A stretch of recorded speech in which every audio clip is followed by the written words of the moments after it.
안녕하세요. 강남태양 피부과 전문의 김재민 원장입니다. 금일은 기미에 대해서 이야기해보도록 하겠습니다. 피부과에서 가장 많이 오시는 분들이 갖고 계시는 질환이 기미입니다.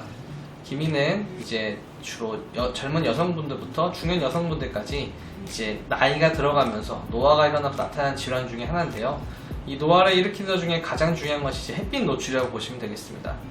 어떤 호르몬의 영향도 있지만 햇빛 노출을 과하게 이제 자주 받다 보면은 피부는 노화가 되게 되고, 이로 인해서 색소가 점점 더 많이 생성이 되게 됩니다. 이러한 생성된 색소는 원래 이제 겉에층에만 잘 머물러 있어야 되는데, 햇빛으로 인해 많이 파괴된 표핀의 이제 문제들은 이제 진피 아래쪽까지, 피부에 더 깊은 부분이라고 할 수 있는 진피까지 색소들이 내려오게 되고, 이러한 것들이 기미병변의 특징이라고 보시면 되겠습니다. 옛날 같은 경우에는 저희가 이제 단순히 생각만 해서 이런 색소들만 치료하는 것들을 권해드리고 토닝 치료만 꾸준히 하라, 이렇게 많이 말씀을 드렸던 것 같습니다. 하지만 토닝 치료만을 통해서는 요즘은 이제 기미 치료가 완벽하게 되긴 어렵다, 이렇게 얘기하는 편입니다. 앞서 설명드렸듯이 이제 광노화가 진행되면서 피부가 변화가 일어나게 되는데요. 피부 내부가 변화가 되는 거죠. 이러한 내부의 변화를 다시 옛날의 방식으로 돌려주게 되는, 그러니까 항노화 치료가 반드시 동반되는 게 요즘의 트렌드라고 보시면 되겠습니다. 옛날에 이제 젊었던 피부로 돌아올 수 있는 많은 방식들 중에 하나는 바늘 고주파를 이용한 이제 방식도 있고, 그 다음에 XLV를 이용한 제네시스 치료를 통해서 좀 서서히 좋아지게 하는 방법도 있고요. 서마지아 같은 고주파 기기를 통해서 안쪽 여러 에너지를 전달해줘서 콜라겐을 점점 더 들려주는 그런 방법들이 있습니다. 설명드린 모든 방법들은 이제 다 항노화 시술 중에 하나인데요. 기미 치료는 토닝만 하시는 것이 아니라 이런 항노화 시술을 같이 했을 때 조금 더 좋은 결과를 얻을 수 있다라고 보시면 되겠습니다. 또 기미 치료를 할 때 토닝 레이저는 어떻게 해야 되는지에서 많이 궁금점들이 있으실 텐데, 무조건 강하게 쏘는 것만은 기미 치료에서는 상당히 좋은 건 아닙니다. 기미가 있는 환자분들의 이제 멜라노사이트, 그러니까 색소를 만들어내는 세포들은 사실 굉장히 좀 예민하고 화가 나 있는 상태라고 보시면 됩니다. 이러한 세포들은 이제 햇빛을 똑같이 받게 돼도 화가 안 난 멜라노사이트나 화가 난 멜라노사이트를 비교해 봤을 때 화가 난 친구들이 훨씬 더 색소를 더 많이 분비한다고 생각하면 되겠는데요.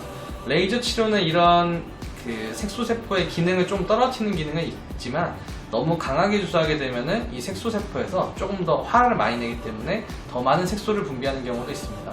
따라서 기미 치료를 이제 경험이 많이 없는 선생님들한테 치료를 꾸준히 받았을 경우에 진해지는 경우도 많이 있는데요. 이런 경우는 다 그렇기 때문입니다. 따라서 기미 환자들이 토닝 치료를 받을 때는 너무 세게 하는 것이 아니라 조금 살살 달래가며 치료를 하게 되고, 실제로 시술하시는 환자분들은 토닝을 좀 대충 하는 게 아닌가 이렇게 생각하시는 분도 있을 것 같은데, 다 이유가 있는 치료니까 그거에 대해서 잘 생각해 주시면 좋겠습니다. 토닝 치료는 이제 많이 이제 효과가 있는 거를 원하실 때는 1, 2주 간격으로 한 10회 정도 받으시는 게 좋고요. 경과에 따라서 더 하시거나 아니면 줄이시거나에 대해서 고민을 하시면 좋을 것 같습니다. 그 다음에 이제 약물로 할 수 있는 방법들도 있는데, 요새 가장 많이 하는 것은 트라넥삼산, 트라넥세믹 엑시드라고 하는 약을 먹는 것입니다. 이 약은 이제 원래 혈액 응고제 성분인데요.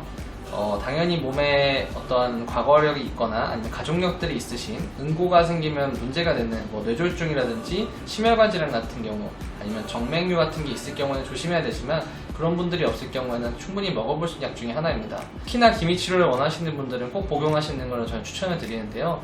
이 약은 아까 말씀드린 멜라노사이트의 기능을 좀 떨어뜨리는 효과가 있습니다. 충분히 약을 복용하시게 되면 그 멜라노사이트의 기능이 좀 떨어지면서 시간이 지날수록 색소가 좀 점점 걷어지는 효과를 볼 수가 있습니다. 그 외에 우리 배곡 주사라고 하는 글루타치온 주사도 굉장히 도움이 되는데요. 만약에 병원에 방문하실 일이 있다면 이 주사도 좀 꾸준히 마시는 게 좋고, 영양제 같은 경우는 좀 흡수도가 덜하지만 글루타치온 영양제도 꾸준히 복용하시는 게 도움이 되겠습니다. 그 외에 추가로 먹을 수 있는 영양 성분으로는 비타민 C나 비타민 B 혹은 비타민 E와 같은 항산화 성분들을 드시는 것도 도움이 됩니다. 그리고 마지막으로 하나 더 말씀드릴 거는 이제 도포제가 있는데요. 우리 과거서부터 이 색소가 있을 때 많이 사용하는 도포제가 있습니다. 트레티노인과 하이드로퀴논이라는 미백제, 그 다음에 스테로이드가 섞인 이 믹스 타입의 제제를 많이 처방을 하는데요.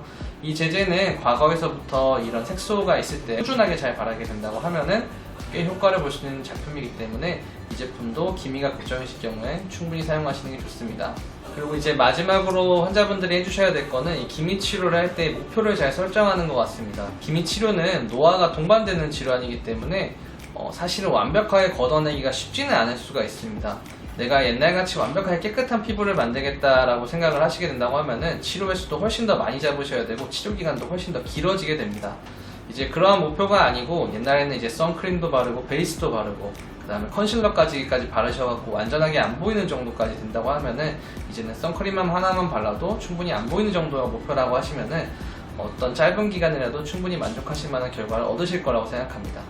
지금까지 기미에 대해서 설명을 드리고 기미 치료 방법에 대해서 설명을 드렸는데요. 간단한 내용이지만 사실 더 깊숙이 보게 되면 훨씬 더 할 내용들이 많습니다. 만약에 궁금한 점이 있으시면 병원 방문해서 저한테 상담을 받아보시고 올바른 기미 치료 방법을 선택하시면 좋겠습니다. 감사합니다.